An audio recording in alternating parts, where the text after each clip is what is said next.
When you build a piece of furniture and you're going to use a big solid wood slab like this tabletop, you've got to take some things into account. And Sam, the director, and I were just talking about this. They've got a big kitchen table at their house where this wasn't taken into account. We'll talk about that. And things are going just a little bit south. So here's what happens. This is a 28 by 28 inch top in red oak. It's going to seasonally expand and contract maybe as much as 1/4 of an inch, maybe more.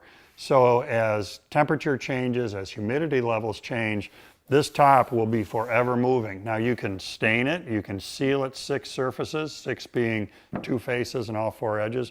It can be completely sealed up with polyurethane and it's still going to expand and contract seasonally. And you've got to allow that to happen. If you don't, the top is going to crack or the base is going to blow open or something bad is going to happen. So a couple things going on here. Keep in mind, the way it's sitting here is the way it's going to go on the table. The grain is this way. Now the reason that's a big deal is one of the ways I commonly approach this is using what are called tabletop fasteners.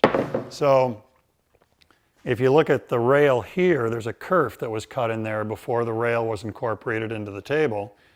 And into that kerf will go a commercially available tabletop fastener. And if you Google these, they're simply called tabletop fasteners, you're going to find them. The way this works is through that hole I can drive a screw into the bottom of the top, and that provides pressure that holds the top firmly but not rigidly against this rail. As the top wants to expand and contract, that metal clip is able to slide back and forth. In a top of this size, what I would most likely do is put 3 clips in this rail. Now when you get the clip out toward the end, make sure that it's not right up against the leg, because then if that wants to expand in that direction, it can't. So I'd hold that clip in a couple inches off the leg so it's got some wiggle room. I love using pocket holes for projects. This is not a good place to use them because if I have a pocket hole and a pocket hole and a pocket hole, those screws are going to firmly fix the tabletop in place, not allow it to expand and contract.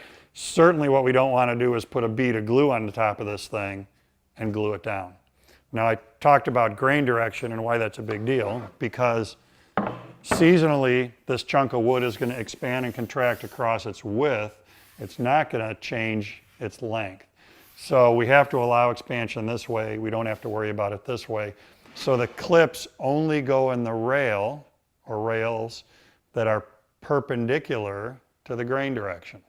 So the clips only go in these 2 rails on opposite ends. They don't have to go in the other ones. In fact, we don't want them in these rails because if we clip it there, that's going to inhibit its movement across its width. So take those kind of things into account. Don't fight Mother Nature here. You can't fight her and win.